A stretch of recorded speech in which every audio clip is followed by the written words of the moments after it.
Uh, Tell about the rule and evaluation process and mindset. How do you select the startups?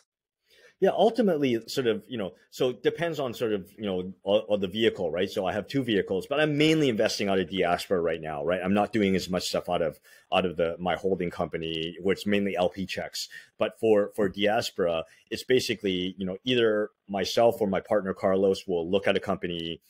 We'll talk to the company. If we think it's interesting, then we'll usually sort of like discuss it during our weekly IC, and then we'll refer that company to sort of like the other partner. The other partner will talk to the company, and then we'll kind of discuss where it's like, okay, do we move forward or not? How does this company look versus all the other deals and stuff that we're looking at right now?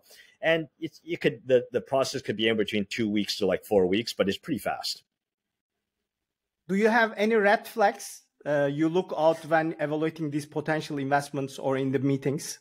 So for diaspora, it's very specific. So because we're focusing on European pre-seed founders, focusing on the US market, most of the founders, we really want to make sure that they're going to move to the US. I think there are some exceptions where it's like, okay, if you're an open source developer tool, not as important. I think it's helpful to be out here, but like not as critical. But I think almost any other business where if you're not here in the US market, you just don't grow as quickly. I think, and there's a specific reason for this. We want them to be around other awesome founders. And if you actually, so for example, if you're like in the fintech space, you should be in New York. You probably should be in New York, right? Like the density of great US focused fintech founders is really high over there. So it's incredibly helpful to be around other great founders. They just move faster.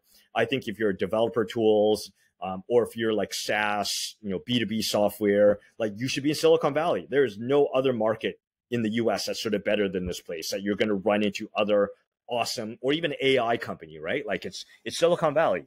And so I just think there's this density. So that it's very helpful to be around other awesome founders. You just naturally grow faster and move much faster. It's really hard doing it. Not impossible, but really, really hard to do that from your home country. Your network is your net worth, right?